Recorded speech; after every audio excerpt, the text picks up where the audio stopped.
اس وقت پوری دنیا کے اندر کرونا وائرس کی وبا پھیلی ہوئی ہے اور پھیل رہی ہے، اور ایک رپورٹ کے مطابق یہ بھی پتا چلا ہے کہ کرونا وائرس جو ہے ہندوستان میں بھی داخل ہو چکا ہے، یہ آپ کو بھی پتا ہوگا، بلکہ شاید صوبہ راجستھان میں بھی، اگر یہ بات صحیح ہے جو میرے کان تک پہنچی ہے کہ صوبہ راجستھان میں بھی اس کے مریض پائے جا رہے ہیں، اس کا مطلب یہ قریب سے قریب تر آ گیا ہے۔ میرے پیارے آقا صلی اللہ علیہ وسلم کے پیارے دیوانوں، کبھی آپ نے سوچا یہ وبائی بیماریاں یا یہ وبائی بیماریاں جیسے کہ سردی ہے، کھانسی ہے، بخار ہے، یہ نارمل بیماریاں ہیں، یہ آتی جاتی رہتی ہے، یہ ہمیشہ سے ہے اور اس کا تذکرہ ملتا ہے، لیکن کچھ بیماریاں ایسی ہوتی ہیں جس کو وبائی بیماری کہتے ہیں۔ جیسے مثال کے طور پر آپ جو ہے وہ اس کو لے لے، کرونا وائرس کو لے لے، اور اس سے پہلے اور بھی بیماریاں آئی تھی اور وہ بیماریاں آتی بھی رہتی ہیں۔ اسی طریقے سے مختلف وقتوں میں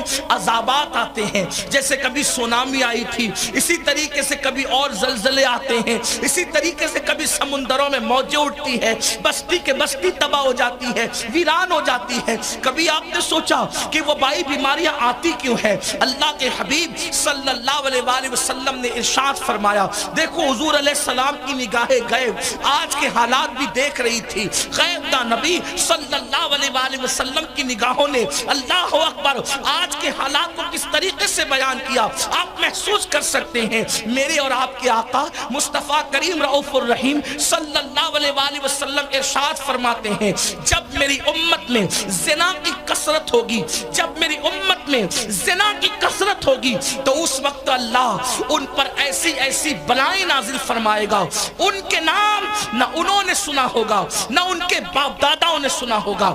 آپ سے پوچھتا ہوں، کرونا وائرس کا تذکرہ، اس بیماری کا تذکرہ کیا آج سے 2 سال 10 سال پہلے کبھی ہم نے سنا تھا؟ ہمارے باپ داداؤں نے سنا تھا؟ میرے پیارے آقا صلی اللہ علیہ وسلم کے پیارے دیوانوں، یاد رکھنا اللہ اکبر، انسان جو چاہتا ہے کرتا ہے، لیکن کرتے وقت اس کو اس کے گناہ کی انجام کی فکر نہیں رہتی۔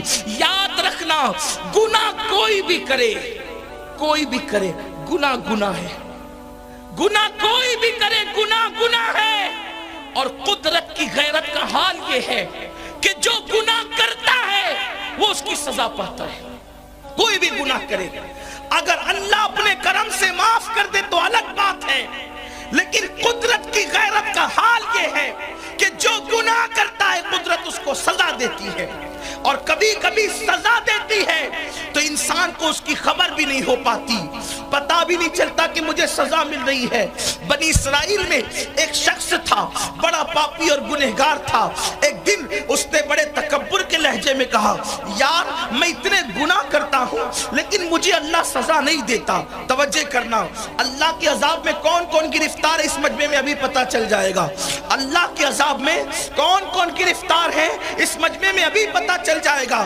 حدیث پاک کی روشنی میں بنی اسرائیل کا شخص ہے، وہ کہتا ہے یار میں اتنے گناہ کرتا ہوں، اتنے پاپ کرتا ہوں، لیکن اللہ مجھے عذاب نہیں دیتا، اس لیے کہ میرے پاس دولت ہے، میرے پاس اولاد ہے، میرے پاس یہ ہے، میرے پاس وہ ہے، ساری نعمتیں تو میرے پاس موجود ہے، مجھے عذاب نہیں آتا اللہ کا۔ جب اس نے تکبر کے لہجے میں یہ بات کہی، اللہ نے اس دور کے نبی کو وحی نازل فرمائی اور ارشاد فرمایا، اس بدبخت سے پوچھ لیجئے کیا کبھی اس کو میرے ذکر کی توفیق ملتی ہے؟ کیا اس کو میری عبادت کی توفیق ملتی ہے؟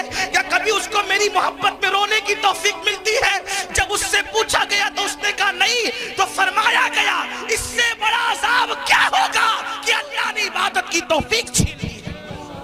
اس سے بڑھ کر کے عذاب کیا ہوگا کہ خدا نے عبادت۔ آپ سوچیں یہ عذاب ہے، عذاب۔ حضرت عیسیٰ علیہ السلام فرماتے ہیں میں نے ایک شخص کو دیکھا، اس کے ہاتھ کٹے ہیں، پیر کٹے ہیں، کچھ نہیں ہے اس کے وجود پر، اور راستے کے کنارے پڑا ہے اور کہتا ہے الحمدللہ الحمدللہ الحمدللہ۔ مجھے تعجب ہوا، اس کے پاس رہا کچھ نہیں، نہ مکان ہے، نہ روٹی ہے، نہ کپڑا ہے، نہ ہاتھ ہے، نہ پیر ہے، نہ آنکھیں ہیں، کچھ نہیں ہے۔ یہ اللہ کا شکر کس بات پہ ادا کر رہا ہے؟ تو عیسیٰ علیہ السلام نے کہا بندے تیرے پاس ہے کیا جس کی وجہ سے تو شکر ادا کر رہا ہے؟ تو اس نے جواب دیا اللہ کے نبی، اللہ نے سب لے لیا مگر اگر عبادت کی توفیق نہیں لی، اس سے بڑھ کر نعمت کیا؟ اللہ نہیں، اس لیے کہ قدرت جس سے ناراض ہوتی ہے اس سے غذا نہیں چھینتی، قدرت جس سے ناراض ہوتی ہے اس سے عبادت کی توفیق چھین لیتی ہے۔ اب اللہ راضی ہے یا ناراض ہے؟ سوچو، مسجد میں آنے کی توفیق ہے؟ اگر ہے تو اللہ راضی ہے، اور اگر مسجد میں آنے کی توفیق نہیں ہے، سوچو اللہ ناراض ہے۔ کس دھن میں ہو جس سے قدرت ناراض ہے، سمجھ لو اس پر رحمت کے دروازے بند ہیں، اس پر رحمت کے دروازے بند ہیں۔ کس دھن میں ہو؟ دکان جانے کی توفیق ہے، دوڑتے بھاگتے دکان جا رہے ہو، کرکٹ کا میدان جانے کی توفیق ہے، دوڑتے بھاگتے جا رہے ہو، دوستوں کی شادیوں میں جانے کی توفیق ہے، دوڑتے بھاگتے جا رہے ہو، سب جگہ جا رہے ہو، آخر مسجد میں کیوں نہیں آ رہے ہو؟ اس لیے کہ مسجد میں ہر کوئی نہیں آ سکتا، مسجد میں ہر کوئی نہیں آ سکتا۔ جس کو قدرت منتخب کر لیتی ہے اپنی رحمت کے لیے، اسی کو مسجد آنے کی توفیق نصیب ہوتی ہے۔